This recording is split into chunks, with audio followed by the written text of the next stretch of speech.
In last 1 week period, we have seen stagnancy in bullion market. We have seen gold in international fail to hold about 1920 level mark. But yesterday, as we have seen, there was a sharp rise in dollar index. Gold prices breached the 1900 level mark and almost tested 1870. Similar kind of fashion we have seen in silver also. We have seen overall week on week around 3.5% fall in the silver prices has been observed. In international also we have seen prices fail to hold about $25 mark. Overall, this coming week is going to be most important for bullion as US election is scheduled on 2nd of November. No doubt overall outcome would be coming later only, but overall we can see some clarity with the results in election.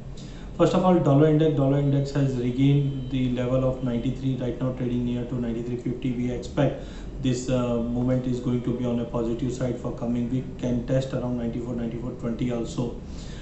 As the number of COVID cases are rising, that is again a concern. No doubt whenever there is a rise in COVID cases, it's actually positive for gold as a safe haven. But right now, due to rapid gains in dollar index, gold and silver are trading with a slightly negative bias. Also, we have seen stimulus was been slightly delayed. Now, as per the latest update, we expect that new stimulus from US would be going to be in 2021 only, that too in the month of February. So that will be a quite big gap. Because of that, dollar index is going to be on a positive side for rest of the November month, and that could create pressure on gold. No doubt we are not so much bearish in case of gold and silver, as fundamentals and safe haven buying is going to be on a positive side. Maybe technical fall towards 1860 as a first support for gold in international. A breach of same can test around 1820. Similarly, silver we expect a fall towards $22 to 21.50 in international, while on domestic market 50,000 is acting as a psychological level for MCX gold.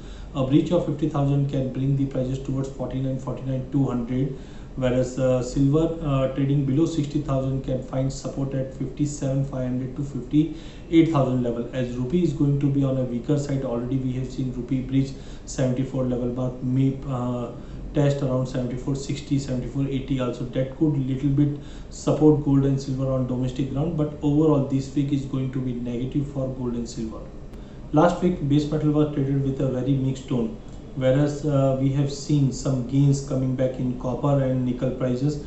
On the other hand, we have seen zinc, lead and aluminium traded with a negative bias. Overall mixed view would be possible to continue to there for next 1 week period also. We have seen mixed number from China that has not been so much supportive for base metal prices. Some supply side concern has been seen. Because of that, copper and nickel has again regained. But unless and until 535 doesn't break for copper, we expect prices is going to be in a choppy range of 520 as an immediate support and 535 as an immediate resistance. Whereas on nickel side, supply concern from Philippines has continuously supporting the nickel prices. Unless and until 1140 doesn't break, we may see a bounce towards 1210, 1230 also for nickel. But be slightly cautious, because other factors like a number of COVID cases in European and US market is continuously on rise.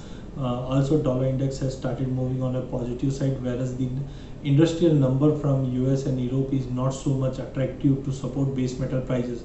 Resulting this, we have seen zinc prices initially gained towards 207, 208, but failed to hold that level. Maybe a jump toward 205 can be again a level we can see, but a breach of 198 level can trigger a fresh selling targeting 194 in downside. Similarly, lead and aluminium trading with a slightly sideways in nature, whereas lead we expect a continuous hold below 151 can trigger a fresh selling targeting 145 in downside. Similar kind of weakness could be possible for aluminium also, as prices continuously trading below 150 level mark. Overall, summing up for base metal, as of now no big data points are being there for next coming week that could support base metal prices. With the concern related to COVID second wave in European market and US market, that can trigger the selling in base metal prices. So slightly be cautious. Leaving copper and nickel, we expect other base metal is going to be under pressure only. In energy pack, last week we have seen a sharp fall in crude oil prices to the tune of 7.5%, whereas natural gas prices gained nearly 9.5%, or we can say 10%. Coming first on crude oil, we have already seen concerns in related with the supply has been quite low as of now. We have seen the production from Libya and other part of other countries has been started rising. On the contrary, we have seen demand is expected to be slightly lower as again European countries are under lockdown due to the second wave of COVID. So overall, we expect natural gas and crude oil prices, the demand concern would still prevail in the market. Coming on the crude oil in international, we have already breached WTI crude oil has breached the 40 level mark. We expect prices is going to be under pressure, may find support around 36.50, whereas on MCX already we have seen prices breach 2800 level mark. Maybe a little bit bounce could be possible because of ongoing hurricane alert from Gulf of Mexico that can support little bit prices towards 2850 or 2900 level mark, but overall holding below 2900 can find support around 2600 for crude oil. So we expect coming week is going to be a negative for crude oil. Whatever bounce towards 2850 is a good level to take short, targeting 2600 to 2650. Now coming on natural gas, support has been seen after cooler weather has been expected in US. Because of that, demand is slightly improving. Also in past we have seen because of lower prices of natural gas prices has triggered this shift from coal based engine to gas based engine that has created a new demand. No doubt upside would be really limited as COVID concern in US is again rising, that can impact the demand also. But we may see a bounce towards let's say 245 255 level, but holding at that current level would be slightly difficult. A corrective drop towards 220 would be the fresh level to buy natural gas, targeting 255 260 also. So better wait for buying in the natural gas. A drop towards 220 would be the finest level to buy, targeting 260 on higher side, whereas crude oil prices whatever bounce towards 2850 2900 would be great level to take short, targeting 2600 in downside.